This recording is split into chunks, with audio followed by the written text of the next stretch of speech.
پس از زندانی شدن جورابک اوخونوف، رئیس شرکت ساختمانی یک زمان معروف ماوراءالنهر، از 831 مشتری منتظر منزل 818 نفر آنها صاحب منزل شده، تنها 3 نفر منتظر بازپس برگرداندن سرمایه گذاشتهشان و یا دریافت منزل از این شرکت هستند.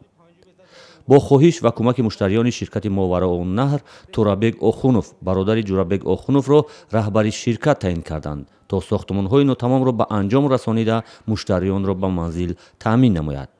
مشتریان میگویند تورابک اوخونوف در مورد انجام کارهای باقی مانده ساختمان‌های ناتمام برادرش موفق بود. ما از حساب این بنا از بنای بابا جان غفور فکر کنم بنایی که در این کوچه ساخته شده است، اگر عیناً همین خیلی اونجا مرکز سودا بود است، 50 شونه اوخونوف جورابک او را 10 شونه خانه استقامت شهرنامه کرده فروخته است. هنه امروز در مدت 4 سال رئیس شهر پیشتر اجرت نداد، لیکن رئیس شهر امروز رستم مالک حقیقتا خلق وضعیت خلق فهمید و دستگیری کرد و قرار همین بنا را داد و حاضر حجت همون بنا را کرده است، مردم جبران کرده است.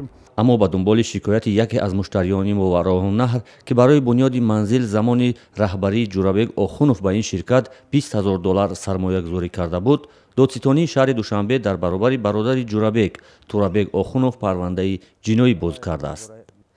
تورابک اوخونوف رئیس فعلی شرکت ماوراءالنهر میگوید از افتتاح پرونده جنایی به دنبال شکایت مشتری که زمان رهبری برادرش سرمایه گذاری کرده است نگران است، زیرا شرکت تصمیم دارد قرض 4 مشتری باقی مانده را که با عیب برادرش به منزل تامین کرده نمیتواند پورا برگرداند و مشتریان باقی را به منزل تامین نماید.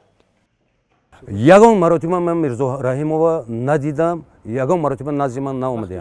طلب همه آدما بود که تستر ما همه مبلغ $20,000 همه آدما ما رویونده تیم. ما جاها داریم، همه و داریم، برای جا راضی نشدن، لیکن ما گفتیم که اول بنا تمام کنیم، مبلغ 4 نفره که ماندن ما برگردونده میتیم. حاضر در همه بنا همه 4 نفر ماندگی ما همش جابجا کردیم دیگه.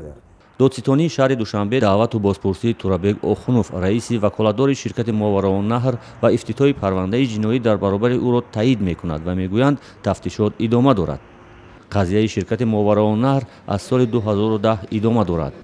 رئیس شرکت جورابک اوخونوف 13.5 سال حکم زندان گرفت و دادگاه عالی حکم برآورد که ستانیدن ضرر مالی مشتریان شرکت از حساب بناهای ناتمام ماوراءالنهر برآورده شود. 20 می سال 2013 با حلنامه دادگاه ناحیه سینای شهر دوشنبه اموال شرکت ماوراءالنهر از حبس آزاد کرده شدند و تاکنون شرکت به ساختمان‌های بناهای ناتمام ادامه می‌دهد.